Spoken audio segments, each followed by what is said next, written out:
Well, what's up again, guys? Brian here, the Three Topics Gamer, here to give you another episode of my weekly Q&A titled The People's Questions, where I answer a series of questions that have been sent to me over the past week. This episode is going to be relatively basic. I think I had only 5 or 6 questions. The rest I was actually able to answer in the comment section. So again, before I start, I just want to thank all of you guys that have been sent in your questions that I'll be answering in this video as well as in the comment section of the last video. And if you do happen to enjoy this video by the end, or you're new, please do not forget to give this video a thumbs up. Make sure you subscribe so you can keep track of me on all my future videos. So, starting off with the first question, coming from, I believe all of these are regulars except for the last two, so I think that's good. The first one comes from the Batman for Neo Gotham, and you stated that you kind of had a two-part question, but again, guys, try to keep it to one question per person. And you basically want to know, what are your thoughts of video games that some gamers consider controversial? Do you feel like they overreact to the story choices, or do you believe they deserve their infamy? Okay, I think I know. I think you and me and everyone watching this knows exactly what you're talking about and what game we're talking about. But here's what I'll say. This is all based upon players' opinions. If you like the game, that's fine. If you don't like the game, then there's fine. I mean, there are few games, not few games. There are some games that are universally loved and some games that are universally panned, and there's some that are very, very divisive.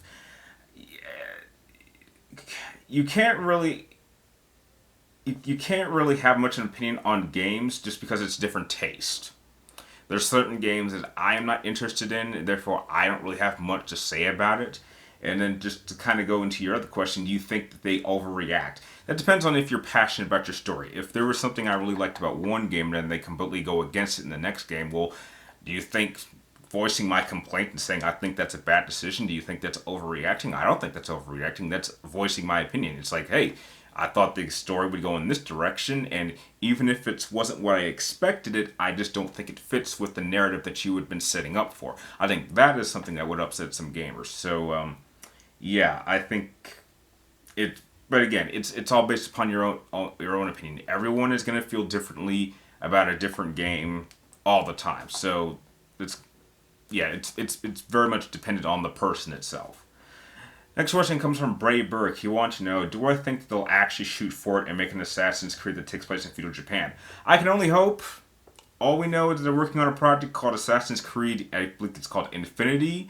The word Infinity does not hint at anything that symbols Japan at all. I think if they call it Assassin's Creed Rising Sun or something like that, then I think that would have given us an idea. But heck, hopefully one day they will, give us a game that sets in feudal Japan. If they don't want to do that, well, that's just fine, because we have a Ghost of Tsushima, which is pretty much what Assassin's Creed set in Japan probably would end up being, which is very ironic. So, yeah, if that never actually happens, I already got another studio that's already working on it. So, yeah. Next question comes from Sinovic, and you kind of had a rather extensive question, so here we go. But you basically want to know, do I think there should have been more gameplay sequences of Solid Snake and Metal Gear Solid 2? And if so, what would you want to happen, and where in the game do you think it could fit, keeping the main overall plot of the game, of course? Okay, do I think there should have been more sequences of Solid Snake? Yes, I think so, because there was no indication in any of the promotion that Raiden was going to be the primary main character. If you were going to add a sequence where you took over control of Snake, I think at some point they should have done something where, they established during the plant mission, the plant section of Metal Gear Solid 2, that Raiden and Snake, who was going by the name Pliskin at the time before he revealed who he really was, that he was out doing his own thing. I think it would have been interesting to have certain sections that allowed you to switch between both characters. So at one section you have Raiden dealing with this one thing, and at the same time you're seeing exactly what Snake was doing, because you never actually see what he's actually doing while Raiden is doing his thing. So I think having gameplay sequences like that would have been okay. I don't think it would have interrupted the gameplay or the story. You still come out with the same story beats, same conclusion, just a little bit more Snake, even if you still primarily play as Raiden. I think if they had done something like that, I think the game, I think I probably would have enjoyed it a little bit more. But heck, Metal Gear Solid 2 was still a great game, and I enjoyed it for what it was. But heck, I think that's really the only place you could have added sequences where you were playing more as Snake than what you were just, instead of the tanker mission. Next question comes from the first new person, so welcome. You go by the name of Game Jensen. I hope I said that right. I believe you're new. That name sounds familiar to me. But you want to know, in the upcoming Metal Gear Solid movie, which I hope gets canceled somehow because we have not had any updates on it, do I think that Liquid, Solidus, and Solids... Okay, here's the problem. Okay, here, stop right there. What do you mean Solidus? Solidus was not in Metal Gear Solid 1. They've confirmed this is Metal Gear Solid 1. So there is no Solidus. But to continue, do you think that they should be played by the same actor since they're all clones of Big Boss? No, okay, here's the thing. The thing about Solid and Liquid, at least in those cases, only Solidus is a perfect clone of Big Boss. So if they ever did make a second movie, which I hope they don't, whoever you cast as Solidus would have to be Big Boss. They've confirmed that they're both. He's the only perfect clone. Solid looks more like Big Boss because he has more of the dominant genes, while Liquid looks more like his mother because he was built from the recessive genes. So they are genetic clones, but they're not perfect copies. They're kind of inverse of each other, even though they share still the genetic makeup. They just one has dominant genes, one has recessive genes. Which that's one thing I'm kind of glad that that was one detail I think that was it was never acknowledged, but that was something I appreciate in terms of why Liquid doesn't look like Big Boss or looks like Saul, because he actually looks more like Eva, which was something I really liked. So there was that. So no, you really don't need the same actor to play Solid and Liquid. I think you could have different actors, just have like something about them that seems somewhat similar. There needs to be something about the two of them that is similar, but very, very, very different. So yeah, that's how I would handle casting if for those characters. And the last question of the episode comes from SuperBob64 Man, awesome name, and you pretty much had probably the simplest question. You want to know what is my favorite God of War character besides Kratos? Here's the problem with coming up with characters. None of them really have much presence. I mean, I can't pick any of the gods because most of them are.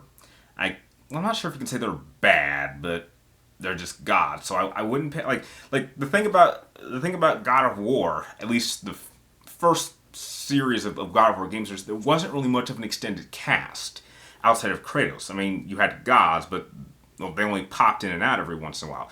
So almost for me by default, the only other character I could say I really did like outside of Kratos is his son Atreus. And I could easily see them doing something, at least in the next game or even like a follow-up game after the next one, because this one is going to be God of War 5.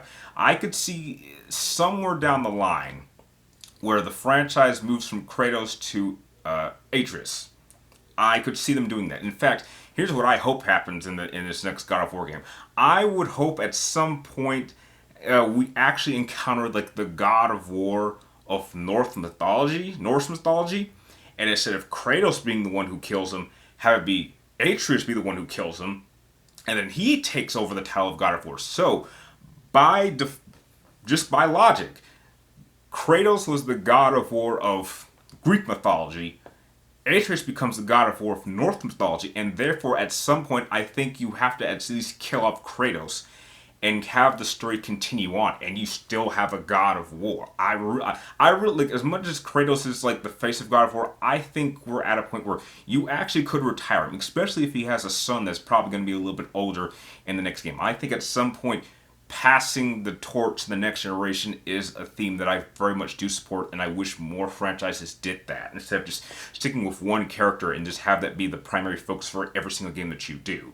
So yeah, almost by default, Atreus is really the only other character outside of Kratos that I really did enjoy as a character, and hopefully I love to see more of his story in the next, hopefully next couple of games. And that about does it for this episode of People's Questions. Remember, if you guys have any more questions you'd like me to answer in next week's episode, make sure you type them in the comments down below. But make sure you get them into me roughly before noon on Thursday before I start filming the next episode. And like always, thank you guys for watching. You're awesome, and I'll see you next time.